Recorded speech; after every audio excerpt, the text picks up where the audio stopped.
सब चिंता फिकर तुम्हें सौंप कर, सब चिंता फिकर यह दुनिया से हम हो गए बेखबर। खिवैया मेरी नैया तेरे हवाले, तेरे हवाले। चले हम उधर, ले चले तुम जिधर, दुनिया से हम हो गए बेखबर। खिवैया मेरी नैया तेरे हवाले, तेरे हवाले। ओम शांति, ओम शांति। Good morning. आज बाबा के 23 फरवरी 2022 के महावाक्य हैं। मुरली का सार है, मीठे बच्चे तुम प्यार से कहते हो मेरा बाबा। प्यार से, जब प्यार से कहा जाता है मेरा बाबा, तो उस मेरा बाबा में क्या झलकता है? वो मेरा है, ये खुद को भी महसूस होता है और दूसरी आत्माओं को भी।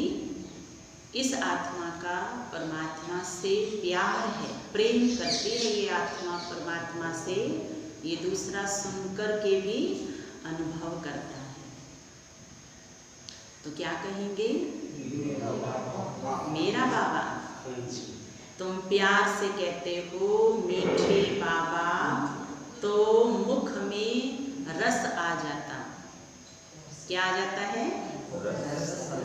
प्यार का रस आ जाता है। ईश्वर व प्रभु कहने से वह रस नहीं आता। आत्मा को परमात्मा के सुख का, प्रेम का रस ईश्वर या भगवान प्रभु कहने से अनुभव नहीं होता। जब आत्मा प्रेम से कहती है मेरा बाबा, मीठा बाबा, तो आत्मा तृप्त हो जाती है। और जब मनुष्य कहता है, भक्त कहता है हे भगवान, हे प्रभु, हे ईश्वर, तो मांगता ही रहता है, मांगता ही रहता है। वहाँ तृप्ति और संतुष्टि नहीं होती है। प्रश्न है, कौन सा धंधा सर्वशक्तिवान बाप का है, मनुष्यों का नहीं? आज बाबा ने मुरली के डिटेल में ये भी कहा है कि मेरा ये धंधा नहीं है। तो बाबा का कौन सा धंधा नहीं है, ये बाबा पूछेंगे मुरली में, तो उत्तर बताना। पर बाबा अब ये कह रहे हैं कि मनुष्य ये धंधा नहीं कर सकता है, मैं ये धंधा करता हूँ। मैं सर्वशक्तिवान तुम्हारा पिता हूँ। तो कौन सा धंधा है बाबा का जो मनुष्य पूरा नहीं कर सकते हैं? उत्तर है पतित आत्माओं को पावन बनाना। पतित आत्माओं को पावन बनाना, सारे विश्व को नया बनाना, यह धंधा बाप का है। और मनुष्य इस धंधे को पिछले 2500 वर्ष से कर रहे हैं। अपनी बुद्धि के बल पर कई योजनाएं बनाई है, कई साधन बनाए हैं। कई साधनों के द्वारा, योजनाओं के द्वारा संसार को नया बनाने के खूब प्रयास किए हैं। संगठन बनाए हैं, सम्मेलन किए हैं, और अगर थोड़ा बहुत भी कहीं सफलता मिली तो वहाँ प्राइज भी दिए हैं शांति स्थापना के।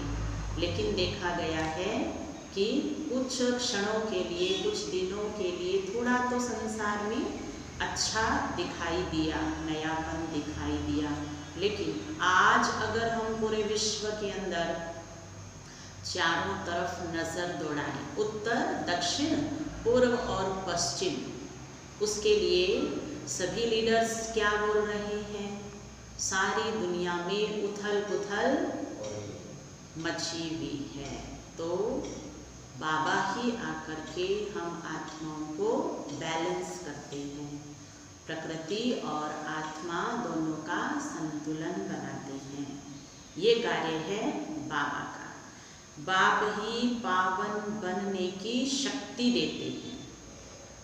यह धंधा मनुष्य नहीं कर सकते, इसलिए कहा प्रभु तेरी गतमत तुम ही जानो और न जाने कोई। तुम्हारा काम तुम ही को साजे, हम करें तो डंडा भी बाजे और सजा भी मिले, दोनों ही हो रहा है। मनुष्य तो समझते हैं भगवान जो चाहे वह कर सकता है, जो चाहे वह भगवान कर सकता है।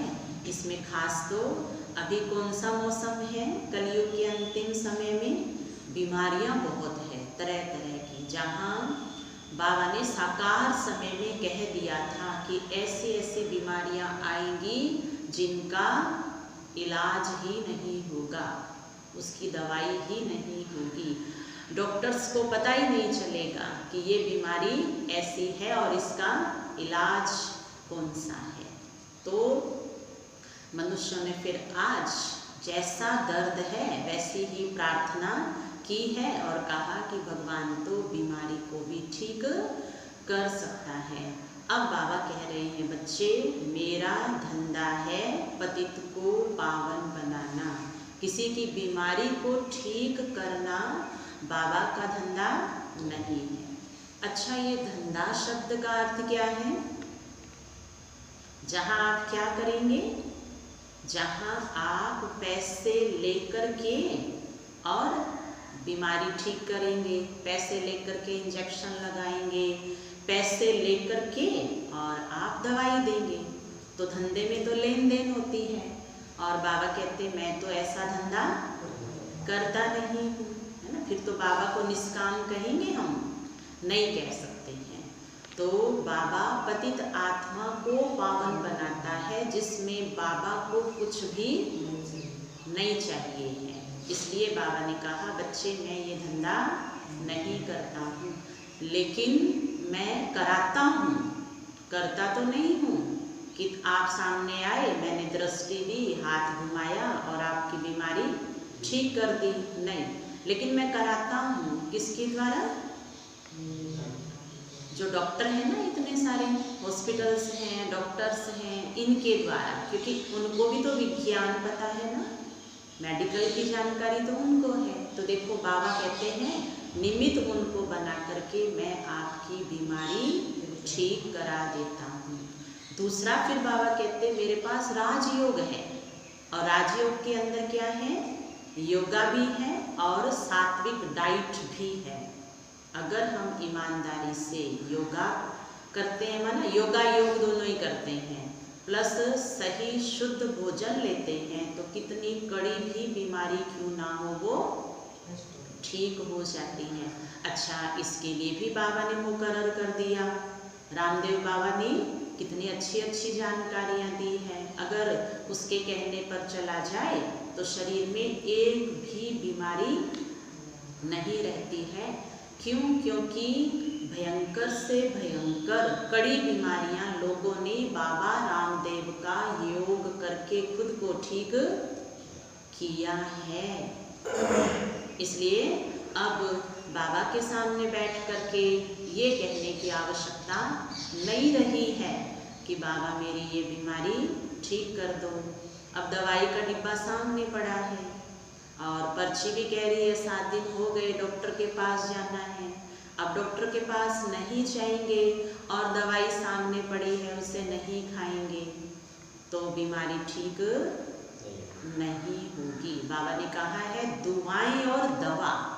अच्छा, दवा है लेकिन दुआ नहीं ली, सेवा करके शुभ सोच करके, तो भी वो दवाई काम नहीं करती है।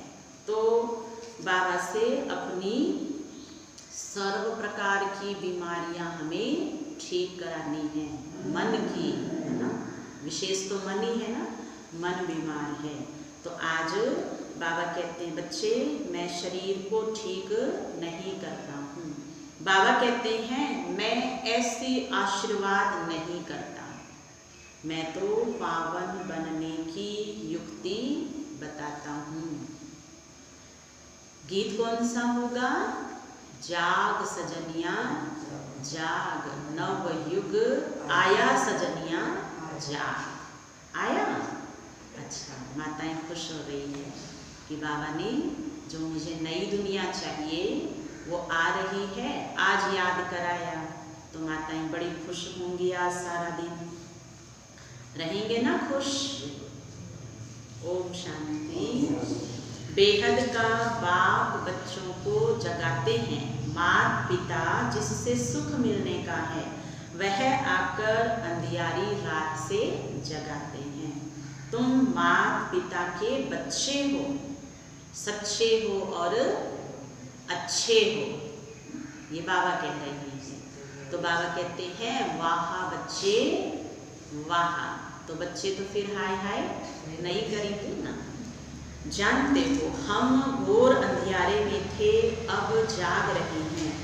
यूं तो सारी ईश्वरीय फैमिली है, सारी दुनिया के जो मनुष्य मात्र और यह सारी दुनिया है, यह है गॉड फादर की फैमिली, ईश्वरीय परिवार।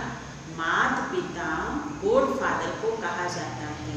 अब गॉड फादर बिगर अपनी स्त्री के बच्चे कैसे पैदा करें? खास भारतवासी कहते हैं गॉड फादर को तुम माता पिता, तो यह हो गई फैमिली। शिव बाबा ब्रह्मा बाबा हमारे माता पिता और हम हैं उनके बच्चे, ये है ईश्वरीय परिवार। वह तो सिर्फ गाते हैं, तुम यहाँ प्रैक्टिकल में हो और गॉड फादर अपनी फैमिली को जगा रहे हैं। जागो बच्चे। जैसे सुबह होती है तो माता पिता क्या कहते हैं? बच्चे उठो, अब आपका ये समय इस कार्य का हो गया है, तैयार हो जाओ, स्कूल जाओ, है ना, खाओ पियो और जाकर के अपना कारोबार करो, कमाई करो। तो बाबा जगा रहे माना बच्चे अमृत वेला उठ जाओ, आया हूँ भोलानाथ, दे रहा हूँ बिन पूछे बिन हिसाब लिए सारा। चलो तैयार हो जाओ पढ़ाई के लिए। प्रजापिता ब्रह्मा कुमारी ईश्वरीय विश्वविद्यालय लोकल सेवा केंद्र मैंने आपके लिए बनाया है, आ जाओ, मैं आपको टीचर बन के पढ़ाता हूँ। फिर बच्चे शाम को आना, सतगुरु हूँ, आकर के मेरे से मुलाकात करना। ये है जगाना। बच्चे जागो, नव युग आया। बिना मेहनत की कमाई इतनी मिल रही है जो आओ और ले जाओ। ऐसे जगाता है बाप, ऐसे नहीं कि ये स्थूल नींद से जगाता है। लौकिक में कई बार माँ बाप क्या कहते हैं, बहुत बच्चा शांति से सोया हुआ है, अब इसे जगाने की दिल नहीं हो रही है, शांति से सोया हुआ है, लेकिन समय हो जावे तो जगा देते हैं। तो बाबा कहते हैं आप बच्चे सतयुग और त्रेता में आराम से अपनी जिंदगी जी रहे थे, तो मैंने आपको जगाया नहीं, जागे हुए थे, कष्ट ही नहीं था, अब जगाता हूँ। लेकिन अच्छे बच्चों को बाबा प्यार से जगाता है, और जो जानबूझ के सोए ना ज्ञान नींद में, उनको कहेगा अरे बच्चे उठ जाओ, तो समय हो गया है, अब दिन आने वाला है। गाते तो है ज्ञान सूर्य प्रगटा, परंतु अर्थ कुछ समझते नहीं हैं। भल कितने भी वेद शास्त्र पढ़े हैं, परंतु समझते नहीं है कि ज्ञान सूर्य तो अपने समय पर कब ही आ गया, और अब तो जाने वाला है। अब क्या है? अब जाने वाला है, परंतु समझते नहीं हैं। जो समझते हैं वह अच्छी कमाई करते हैं, जो बेसमझ होते हैं वह देवाला मारते हैं। बाप कहते हैं बच्चे माया ने तुमको कितना बेसमझ बना दिया है। तो आज ये खुद से पूछना कि मेरे योग नहीं लगने का कारण क्या है। मेरे को खुशी क्यों नहीं हो रही है, मुझे उदासी क्यों आ रही है, और गुस्सा तो मुझे ऐसा आ रहा है कि बात भी बस पूछो मत, है ना। सामने वो आ जावे और 2-4 अगर लग भी जाए तो मुझे आज कोई गम होने वाला नहीं है। ये क्या है?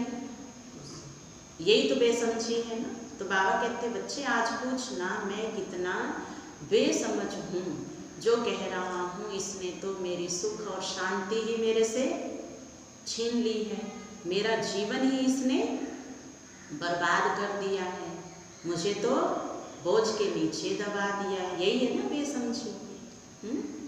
हाँ, पहले पूछेंगे कि भाई मेरी आत्मा की कमाई में इतना घाटा किस वजह से है। अभी देखो जिसकी बुद्धि ही नहीं है तो उसकी कमाई होती है? नहीं होती है ना।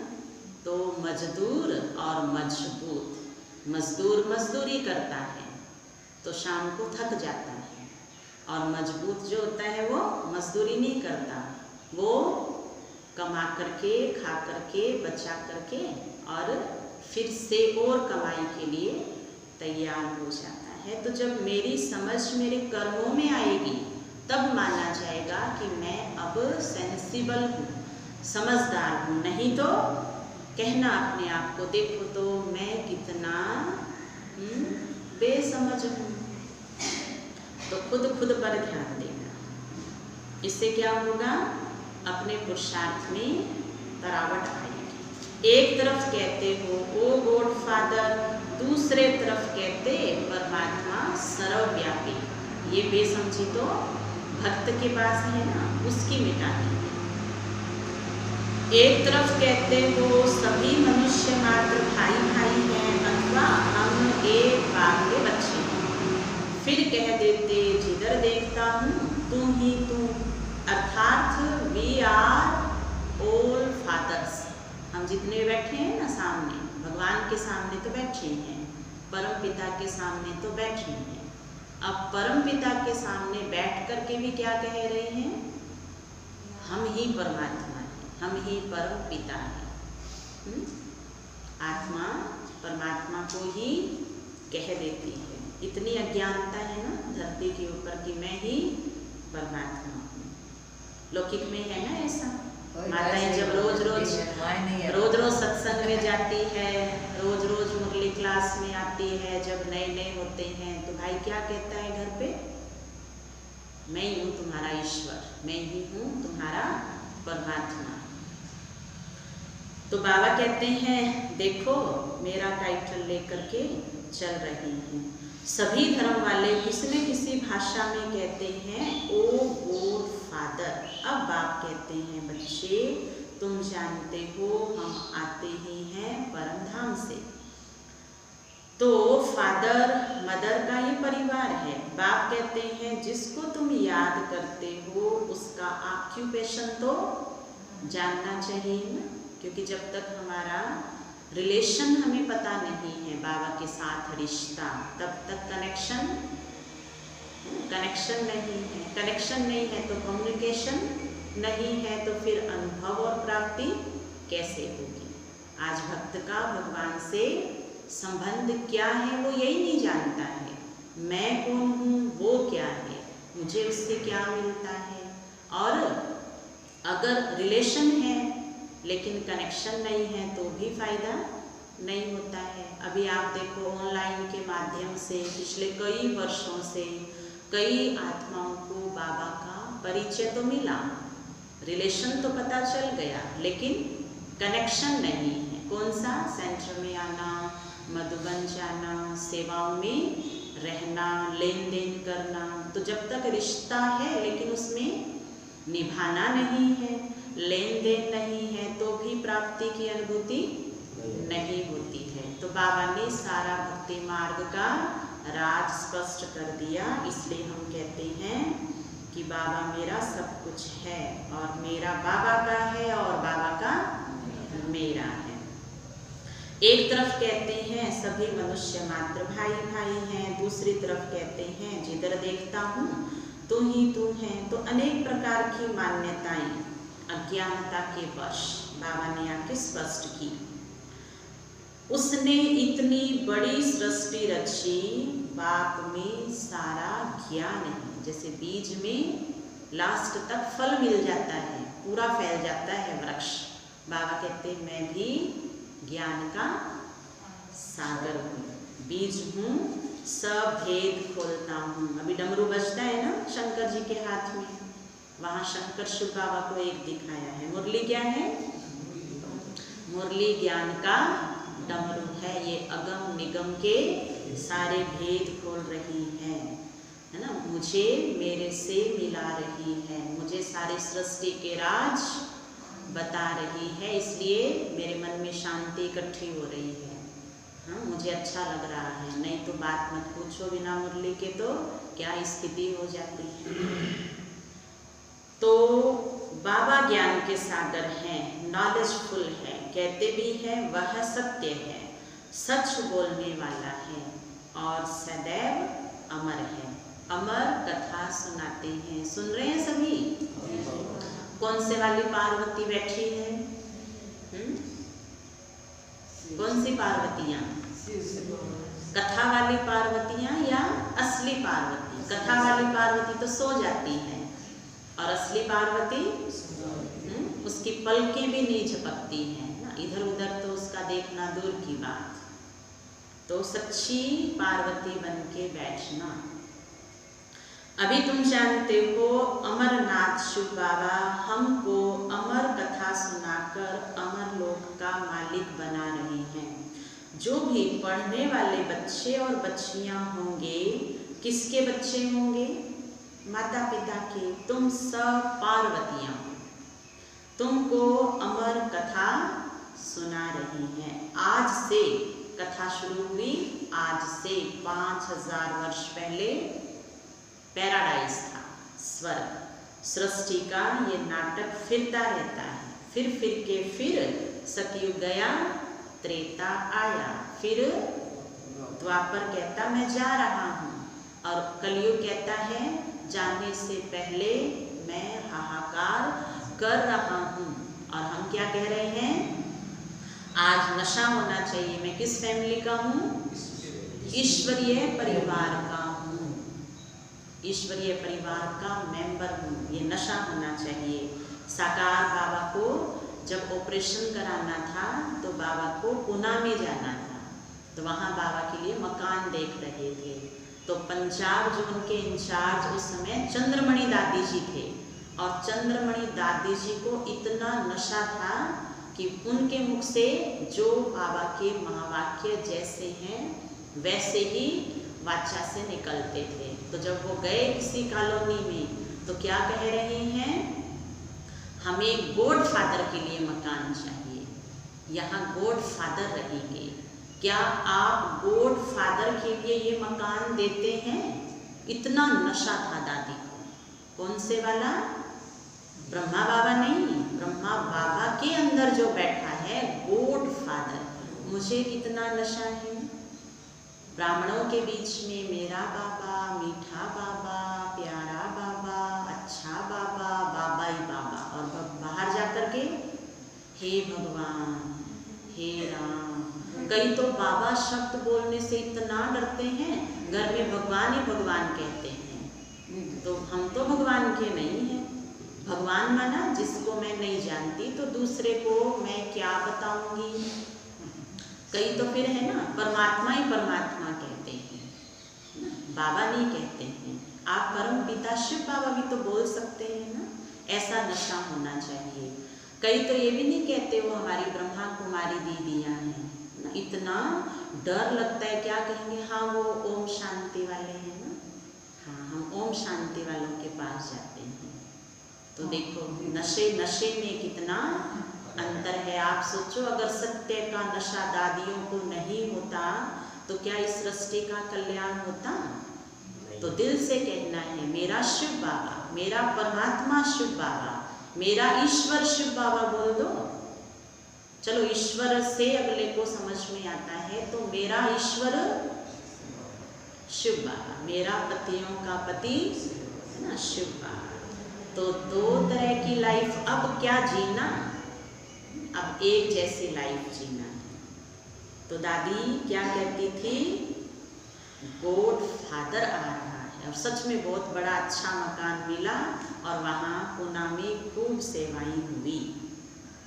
तो ऐसा नशा जिसको होगा वो बाबा से सबको मिला देगा।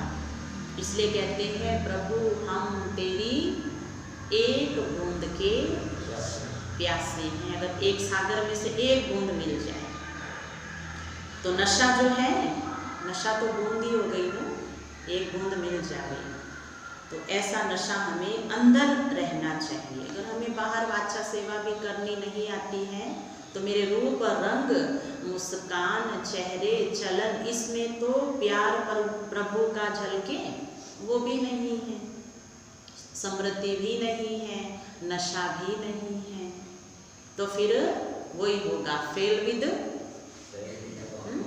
ऑनर। हाँ, फिर तो दुनिया का नशा है। और दुनिया का नशा तो ऐसा है जितना करो उतना ही कम। अगर सारा गुटखा एक भाई को भी खिला देवे ना पूरे विश्व का तो भी उसको नशा कम लगेगा। और यहाँ एक मुरली क्या सुन लेते हैं सुबह सुबह, है ना, ये कई देर तक काम करता है और उसको थोड़ा भी खाए तो भी मैं प्यासा और दो और चाहिए। तो धर्मराज कह रहे बाबा इनको मैं दे दूंगा, जो आपसे ले रहे हैं इनको आप संपन्न कर दो। तो परमात्मा अमर कथा सुना रहे हैं। अमर कथा में ये है कि अमरनाथ अपने बच्चों से स्वर्ग बना रहे हैं, अपने सूक्ष्म 3 बच्चों में शंकर जी के द्वारा क्या कर रहे हैं, सबके भांग के नशे है ना वो दूर करा रहे हैं। तो नई दुनिया आएगी, पुरानी दुनिया वालों को परम धाम में बैठ जाना है। एक काम नहीं है बाबा का कि अमर कथा सुना रहे हैं, सारे काम कर रहे हैं। इसलिए फिर मैं कौन सा काम कर रहा हूँ जो अहंकार आ रहा है, और मुझे कितने काम करने हैं जो मैंने सारे ईश्वरीय कार्यों को बाद में कर लूँगा, ये सोच के और लिख करके बैठे हुए हैं। करेंगे नहीं। बाबा सुना रहे हैं चारों युगों की कहानी 5वें युग में। सृष्टि अब सतो प्रधान बनेगी, परम पिता परमात्मा व सिर्फ ईश्वर कहने से बाबा का रस नहीं मिलता।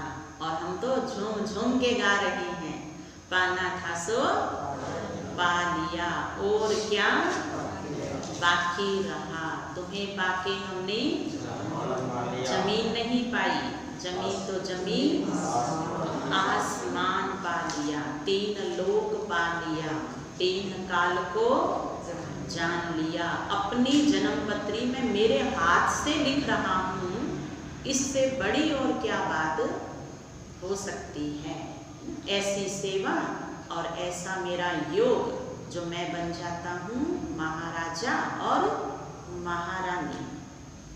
तो ये नशा हमें आगे बढ़ाएगा। बाबा कहने से वर्षे की खुशबू तब आती है जब अपने को बच्चा समझते हैं। हम बाबा के बच्चे हैं, मन वचन के सच्चे हैं। जो काम बड़े ना कर सके हम ब्राह्मण बच्चे कर दिखलाएंगे। हमसे बड़े बच्चे कौन थे बाबा के? धर्म पिताएं, महान आत्माएं। यूँ तो सभी आत्माएं बच्चे हैं, परंतु अभी बाप ने यह रचना रची है। कहते हैं पतित पावन सीताराम। सतयुग में लक्ष्मी नारायण नहीं कहेंगे कि पतित पावन आओ, क्योंकि वह पावन है। साधु संत सब गाते रहते हैं। गांधी जी भी गाते थे, नई दुनिया नए भारत में नया राम राज्य हो। हाथ में गीता उठाते थे, क्योंकि जानते हैं गीता से ही महाविनाश हुआ और नई दुनिया स्थापन हुई। गीता है सर्वशास्त्रमयी शिरोमणि, गीता माता। अच्छा, माता का पति कौन? जो मेरा पिता, क्योंकि मैं तो आत्मा बालक हूँ। भगवान वही पतितों को पावन बनाने वाला है। भगवान वाच कृष्ण को पतित पावन नहीं कहेंगे। मनुष्य तो कभी पतित से पावन बना ना सके। अब तुम मीठे मीठे बच्चे कहते हो आत्मा परमात्मा अलग रहे 5000 साल। अब सुंदर मिलन हुआ 5000 साल के बाद। कहते हैं महान आत्मा, पुण्य आत्मा, ऐसे तो नहीं कहते महान परमात्मा, पाप परमात्मा, देव परमात्मा, दुखी परमात्मा, नहीं कहते हैं ना। हाँ, सुप्रीम है। फिर अपने को शिवोहम परमात्मा आदि क्यों कहते हैं? पुण्य आत्मा, पाप आत्मा कहते हैं, फिर निर्लेप क्यों कहते हैं? तुम ब्राह्मणों ने 84 जन्म लिए हैं, जहाँ जब जो कर्म किया उसका फल लिया है, तो आत्मा पर असर नहीं आता, ये नहीं कह सकते। निर्लेप माना मेरे ऊपर पाप का, पुण्य का, दुख का, सुख का असर नहीं होता है। होता है ना? क्या कहते हैं? इसने जो मुझे दुख दिया वो कहाँ है? कहाँ है? इसने जो मुझे धोखा दिया वो कहाँ है? मेरे दिल के अंदर है ना, शरीर में नहीं है, आत्मा के पास है, तो असर है ना उसका। फिर कहते हैं बदला लूँगा, बदल जाए दुनिया, अगला जन्म है ना, दुनिया बदल के फिर अगला जन्म आएगा, लेकिन ये तो मैं बदला लेके रहूँगा। तो निर्लेप आत्मा रह नहीं सकती है। भारत पर ही सारा खेल है, ये शुभ बाबा ही समझाते हैं, ब्रह्मा बाबा नहीं समझाते हैं, क्योंकि ब्रह्मा बाबा को नंदी बना करके शिवालय में बिठाया हुआ है, और वो तो बेल है। अब बेल की कौन सुनेगा, है ना? कोई ज़्यादा बोले ना कि ये ब्रह्मा बाबा को क्यों दिखाया है, कि देखो ये ब्रह्मा बाबा को शिव बाबा का रथ इसलिए दिखाया है कि वो जो बैठा है ना, नंदी बेल बैठा है, ये ऐसे ही है, तो अगला खुश हो जाएगा, अच्छा अच्छा ये बात है। खाली हम ब्रह्मा बाबा की महिमा करेंगे ना, 12 गुरु किए थे, फिर ऐसा किया था, कई जन्म भक्ति की थी, वो तो प्रमाण समझ में नहीं आएगा। लेकिन जब ये कहेंगे ना कि देखो ये आत्मा बेल जैसी बन गई है ना, समझ भी नहीं रही, और पुण्य के अलावा सारे पाप ही किए, सद्बुद्धि भी नहीं रही, तभी तो देखो यहाँ पुरुष का प्रतीक बेल दिखाया है। तो कई जो होते हैं ना अड़ियल बुद्धि, उनको जब थोड़ी सी ऐसी बात सुना देंगे ना, तब कहेंगे हाँ ये ब्रह्मा तो कौन है, ये सो श्री कृष्ण है, हाँ इनके तन में शिव बाबा आया है, और ब्रह्मा बाबा हमारा प्रजापिता है, और ये हमारी माँ भी है। जब हम बोलेंगे ना यथार्थ, तो मान जाएंगे। तो ब्रह्मा बाबा शिव बाबा नहीं है, ब्रह्मा बाबा को तो बेल बना दिया है। फिर भ्रिकुटी में शिव दिखाया है, शिव की सवारी भ्रिकुटी में रहती है। कोई मित्र आदि खिलाते हैं, आत्मा को बुलाते हैं, वह भी आकर बाजू में बैठती है। आत्मा एक स्टार है, कहते हैं भ्रिकुटी के बीच चमकता है। अब तुम जानते हो यह बेहद का बड़ा खेल है, और कौन से वाला? भूल भुलैया का खेल, जहाँ हम आ तो जाते हैं लेकिन खेल में खेलते खेलते फंस जाते हैं, समझ ही नहीं आता कि आने का रास्ता कहाँ है। तो बाबा आते हैं इस खेल में, जब हम हार गए तो जीत दिलाने के लिए। सेकंड सेकंड जो पास होता है वह मनुष्य ड्रामा के आधार पर एक्ट करता है। मनुष्य 84 जन्म कैसे लेते हैं? सभी 84 जन्म नहीं लेते, कोई तो अभी भी ऊपर से आते रहते हैं। अब बाबा कहते हैं जाग सजनिया जाग, सजनिया जाग, है ना। आगे पीछे ऑनलाइन वाले पूरे विश्व की आत्माएं, बाबा के बच्चे जागो, बुद्धि भटक गई ना, उसको वापस लेके आओ।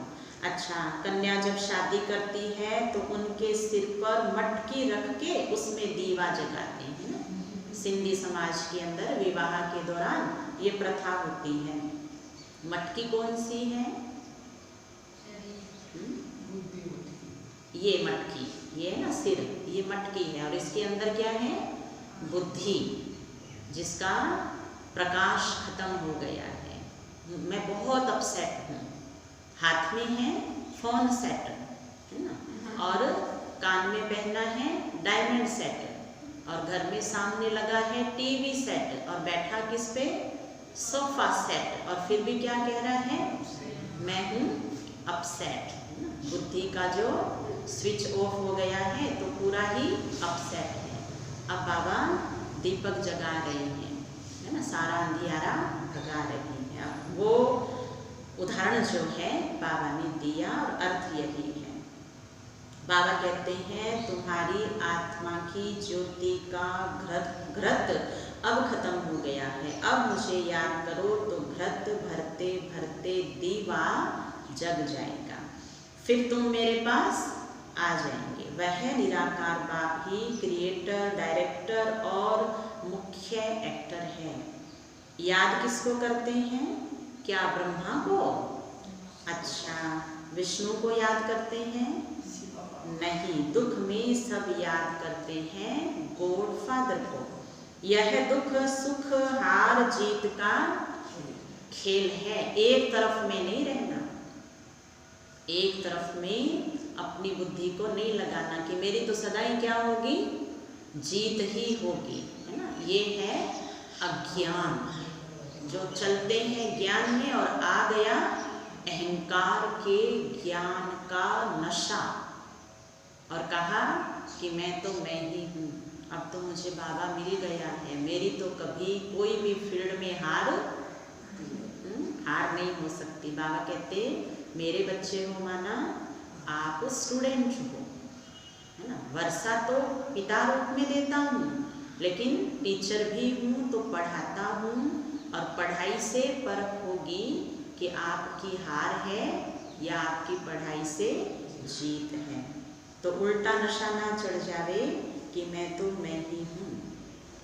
वहाँ फिर माया इतना जोर से गिराती है कि जहाँ पता भी नहीं चलता है। इतना आत्मा अपनी सर्व प्राप्तियों से अलग हार का अनुभव करती है। बाप जीत पहनाते हैं, माया हार खिलाती है। कहते हैं सर्वशक्तिवान मैं हूँ ना। ऐसे नहीं कि मैं बीमार हूँ, भगवान आशीर्वाद करे तो मैं ठीक हो जाऊँ। हाँ, कर भी देगा, किसी को कराना है कर देगा, लेकिन वो एक कागज पे लिख के देगा कि ये करना है और ये नहीं खाना है। करना क्या है वो भी बताएगा, तो सच में बीमारी ठीक हो जाएगी। लेकिन जैसा कहें फिर वैसा करना पड़ेगा और वो तो होगा नहीं। बाबा कहते ना, मैं कोई ये धंधा करने नहीं आया हूँ, मैं आया हूँ पतितों को पावन बनाने, श्रीमत देने। श्रेष्ठ ते श्रेष्ठ शिव बाबा फिर नंबरवार है, माला भी है ना। अब तुम जान गए हो कि हम ईश्वरीय परिवार हैं। जैसे शिव बाबा की महिमा अपरम अपार है, वैसे रचना की महिमा भी अपरम अपार है, वैसे भारत की महिमा भी अपरम अपार है और मेरे ऊपर अपरम अपार कृपा है। क्यों? क्योंकि भारत में पैदा हुआ, ईश्वरीय परिवार में आ गया और भारत में ही तो रहता हूँ और भारत स्वर्ग बनेगा उसका मालिक बन जाऊंगा। तो देखो सारी अपरम अपार बातें। भारत में हीरे जवाहरों के महल थे।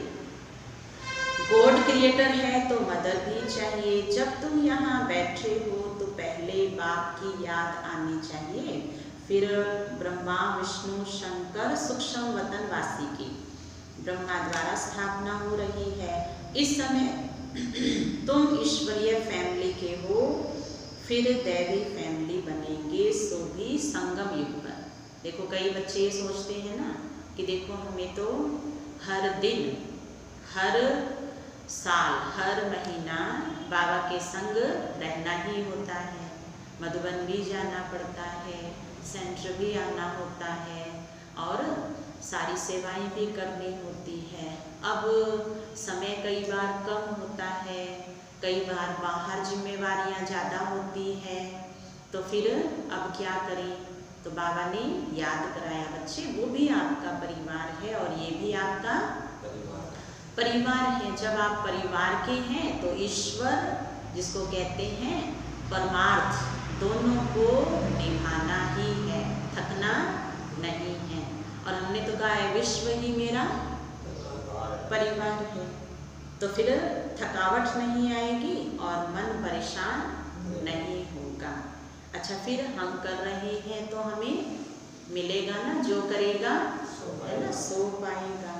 तो अगर घर में कोई घर वाले आपको करके दे देवे, आपका ज्ञान, योग, धारणा, सेवा, आपको महाराजा बना देवे, सतयुग का महारानी बना देवे, तो उनको कहना ठीक है, हम आज से कहाँ रहेंगे, लौकिक फैमिली में, गॉडली फैमिली में नहीं जाएंगे। और ही क्या कहेंगे, नहीं नहीं आप तो वहीं जाइए, है ना, वहाँ आप जाते हैं तो आप अच्छे हो जाते हैं, इसलिए तोड़ निभाना है। अब बेहद का बाप कहते हैं, मन मना भव मेरे साथ बुद्धि का योग लगाओ।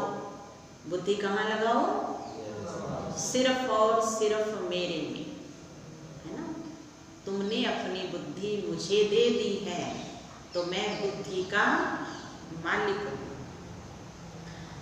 जन्म जन्मांतर बाबा से हमने बेहद का वर्षा लिया है, फिर बाबा से वर्षा ले रहे हैं। वह तो कहते हैं परमात्मा नाम रूप से न्यारा है, वह कैसे यहाँ आएगा। अरे गीता में है, श्रीमद् भगवत गीता, भगवानुवाच, कृष्ण को भगवान सब नहीं मानेंगे, केवल जो हिंदू धर्म वाले हैं वही मानते हैं।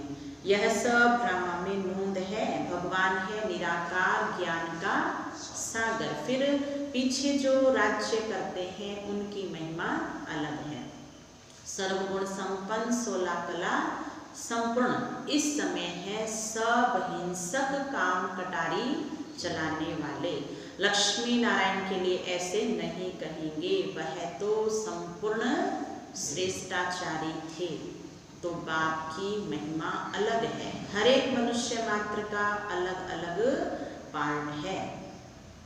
बाबा कहते हैं, बच्चे जागो, तुम भक्त भगवान को याद करते आए हो। अब आप कहते हैं भक्ति मार्ग खत्म होता है, मैं आया हूँ ज्ञान से सोजरा करने। इस समय मनुष्यों में देखो क्रोध कितना है, अखबार में फोटो आए हुए हैं और यूट्यूब पे तो सारा समय ही अलग अलग चैनल्स के, न्यूज़ चैनल्स के अलग अलग फोटो हैं। बिल्कुल जो जंगल बताया है ना बाबा ने कि ये संसार क्या बन गया है, हिंसक जानवरों का जंगल। तो उनके फेस और उनके एक्सप्रेशंस और उनके वाणी में क्या है, वही सारी इंसानियत की जगह है ना, चाल चलन बोल जानवरों जैसे, लड़ाई ही सीखते रहते हैं।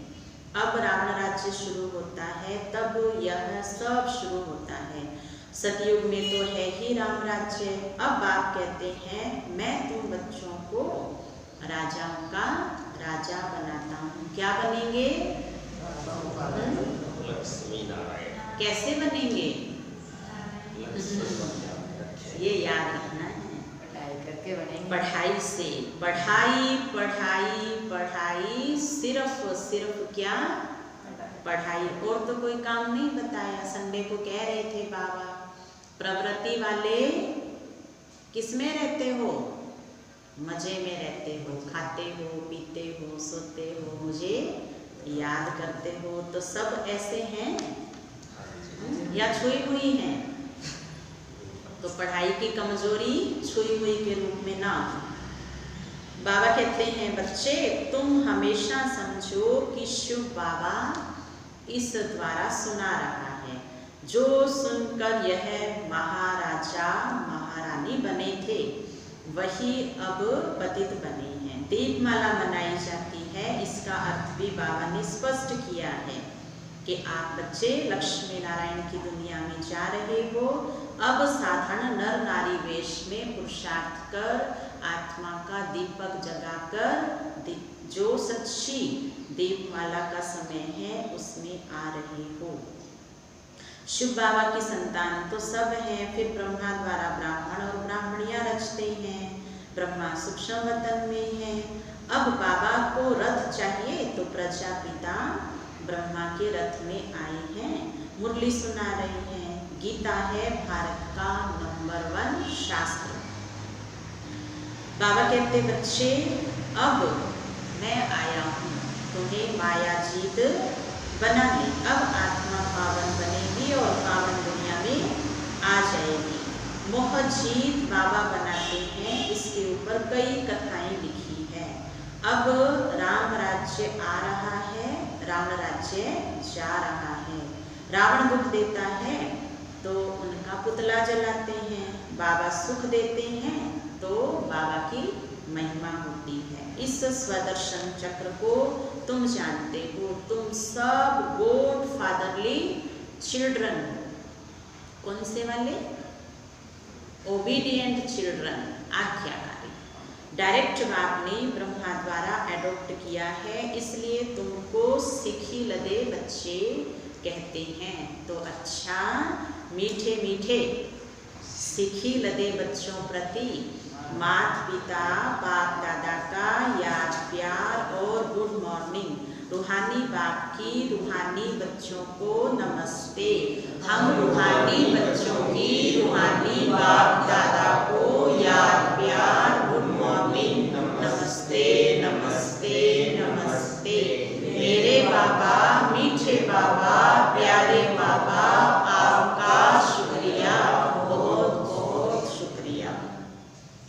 धारणा के लिए सार, आत्मा रूपी दीपक को सदा जागृत रखने के लिए याद का घृत डालते रहना है और उसको समरी के रूप में याद रखें। मैं कौन, मेरा कौन और मुझे क्या करना है।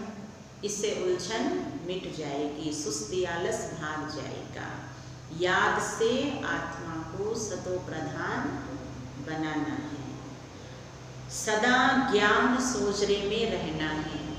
अच्छी पुस्तक पढ़ना, अच्छे गीत सुनना, अच्छे संगठन में आना, मुरली पढ़ना, अच्छे लोगों का संग करना, ये सब क्या है? ये सोजरा है ज्ञान का, इसमें सदा रहना है।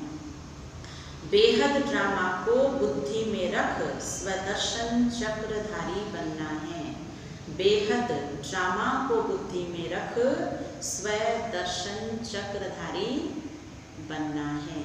मैं अपना सब कुछ अपने पास इकट्ठा कर रहा हूँ। अच्छा भी मेरा, बुरा भी मेरा होगा। मुझे सोच समझ करके चलना होगा। स्वदर्शन चक्र का अर्थ यही है कि मैंने जो कर लिया वो नाटक में रिकॉर्ड हो गया। जो करने वाला हूँ वो मेरा पीछा कभी नहीं छोड़ने वाला। कहते हैं ना, शरीर की परछाई शरीर से अलग नहीं होती, वो तो छोड़िए, लेकिन कर्म की परछाई मेरी आत्मा से कभी अलग नहीं होंगी। चाहे इसके लिए आप कितना भी गुस्सा कर लो, चाहे आप अपना घर छोड़ के चले जाओ, चाहे संसार को छोड़ के चले जाओ, चाहे बोलना बंद कर दो, कुछ भी कर लो, कर्म अपना काम करता है। इसलिए मुझे क्या करना है? क्या करना होगा? कर्म योगी बनना होगा। क्रोधी और कामेशु बन करके, है ना, फिर आगे पर दर्शन की दुनिया तैयार है, द्वापर और कलियुग की। तो बड़ा सावधानी से अपना ये बेहद का ड्रामा खुद बनाना है। अब नींद आएगी? अब पढ़ाई कम करेंगे? नहीं कर सकते हैं। वरदान, व्यर्थ संकल्पों के तेज बहाव को सेकंड में स्टॉप कर निर्विकल्प स्थिति बनाने वाले श्रेष्ठ भाग्यवान भव। ये है इस ज्ञान का फायदा। ज्ञान सागर से जो हमें मिला है, हम तुरंत क्या कर लेते हैं, तुरंत अपनी दिशा और दशा बदल लेते हैं। दुनिया वाले तो कहते हैं इम्पॉसिबल, और हमारे लिए सारा ही क्या है, सारा ही पॉसिबल है। सिर्फ उस समय बाबा कहते हैं आपके परखने की शक्ति, 3 शक्तियाँ बताई थी ना, परखने की शक्ति, निर्णय करने की शक्ति, और अंत में तीसरी याद करो कौन सी थी, सामना करने की नहीं थी, तीसरी और थी। तो देखो अभी याद नहीं है ना, तो फिर करेंगे कैसे, फुल स्टॉप लगाना ही मान लेते हैं वो शक्ति थी। तो परखा, निर्णय किया और फुल स्टॉप लगा दिया। तो व्यर्थ संकल्पों के तेज बहाव को सेकंड में स्टॉप कर निर्विकल्प स्थिति बनाने वाले श्रेष्ठ भाग्यवान आत्मा भव। यदि कोई भी गलती हो जाती है तो गलती होने के बाद क्यों, क्या, कैसे, ये हमारी प्यारी भाषा है ना, कई हजार साल से हम इसका उपयोग कर रहे हैं। तो कौन सी भाषा, क्यों, क्या, कैसे, ऐसे नहीं, वैसे, वैसे नहीं, ऐसे, ये सोचने में समय नहीं गवाओ। इसमें जा रहा है अनमोल समय, क्यों, क्या में। जितना समय सोचने स्वरूप बनते हो उतना दाग के ऊपर दाग लगाते हो। पेपर का टाइम कम होता है, लेकिन व्यर्थ सोचने का संस्कार पेपर के टाइम को बढ़ा देता है। और व्यर्थ को खत्म करने के 2 ही तरीके हैं, या तो पढ़ना चालू कर दो पढ़ाई, या फिर हाथ पैर चलाना शुरू कर दो, है ना। क्योंकि किसके पास आके बैठती है माया, एक तो जो योग नहीं कर रहे हैं, मुरली नहीं पढ़ रहे हैं, किताब नहीं पढ़ रहे हैं बाबा की, और दूसरा कोई हाथ पैर का काम नहीं कर रहे हैं, तो वो तो फ्री है। फ्री के पास कौन आती है, माया रानी बड़ी सयानी, और सयाने बच्चे को आकर के बनाती है बुद्धू, फिर वो चाय पिलाती है ना, बुद्धू रानी। देखो बुद्धू रानी भी तो होती है ना, चाय पिलाती, और माया आकर के अपना असर दिखाती, और फिर चतुराई आती, कौन सी, क्या करूं बाबा, है ना। जो बुद्धू रानी है ना आत्मा, फिर क्या करूं, कैसे करूं, नहीं हो सकता, मुश्किल है। माया ने भर दी ना चतुराई अंदर, तो उसको मायावी चतुराई सिखा दी। तो ऐसा नहीं हो, इसलिए व्यर्थ संकल्पों के तेज बहाव को परिवर्तन शक्ति द्वारा सेकंड में स्टॉप कर दो, तो निर्विकल्प स्थिति बन जाएगी। और अब वाला समय ऐसा ही है, अरे करके तो देखिए, ट्रायल करो अपने ऊपर, बिल्कुल हूबहू बाबा ने जो कहा है वो आप अब कर सकते हैं, सेकंड में फुल स्टॉप। क्योंकि अगले की 10 बातों में एक शब्द ऐसा था, उसने आपको क्या किया, सेकंड में बिंदु लगाना सिखा दिया। पर वो बाद में जो बात थी ना बिंदु वाली, उसे जानना जरूरी है। कई बार लौकिक में आपके परिवार वाले आपको क्या बोलते हैं कि आप मुझे कहो, मैं सुनने को तैयार हूँ, लेकिन मेरी ये इतनी सी बात आप नहीं सुनते। तो हल कहाँ है, हल वही है। आप मान लीजिए अपने परिवार के किसी सदस्य को समझा रहे हैं, और वो ये कह रहे हैं कि मुझे सबके बीच में मेरी कमी मत बताया करो, मेरी कमी मुझे अलग से बताया करो। तो वो अगर आपने समझ लिया ना, तो दोबारा झगड़ा होगा ही नहीं। तो ऐसे कई एग्जाम्पल होते हैं, जैसे कोई कम कमा के आया है, लेट आया है, सबके बीच में बोल दिया। तो क्या सबके बीच वाला ये ना बड़ा एक आजकल समस्या बनी हुई है कि मुझे सबके बीच में बोल दिया। नहीं, आपका हक है पिताजी, माताजी, भाई जी, पति देव, पत्नी रानी, धर्म पत्नी, आप कुछ भी कह सकती हो, लेकिन कब कहो, सबके सामने मत बोलो। तो अब क्या करेंगे, फुल स्टॉप लगाने का तरीका ये वाला तो अच्छा है। तो नौकर को भी बोल देवे ना सेठ, ग्राहक के सामने, अरे वो नालायक, तो वो कल से आएगा ही, तो वो नालायक है ये बात तो पता है, उसको साइड में कहनी थी कि भाई थोड़ा चुस्त हो जाओ, ऐसे क्या। तो स्टॉप, अगर व्यर्थ संकल्पों पर स्टॉप लगाना है, एक यही उपाय है। दूसरा, आप मंथन करके कल सुनाना कि मैं मेरे व्यर्थ संकल्पों को ऐसे जीत लेता हूँ। सुनाएंगे अभी कोई ताजा बात सुनाओ, देखिए आपका कैसा मंथन है। क्या आपके पास अपने व्यर्थ संकल्प जो आ रहे थे भयंकर तेज बहाव के साथ, तुरंत आपने वहां बिंदी लगाई, किस आधार पे? स्वमान तो माता श्री उस समय नहीं रहता है, चुप रह के गुब्बारा फटता है, सोडा वाटर हो जाता है, नथिंग न्यू की समृद्धि। लेकिन हो रहा है वो तो नया लग ही नहीं रहा है। प्रैक्टिकल सुनाओ ऐसा कि हाँ मैंने ये करके देखा है। चलिए देखेंगे आज कौन होमवर्क में लिख के भेजता है कि मैंने उस समय, क्योंकि व्यर्थ संकल्प का परिणाम क्या है? व्यर्थ संकल्प का परिणाम क्या है? अशांति। और अशांति कहाँ होती है?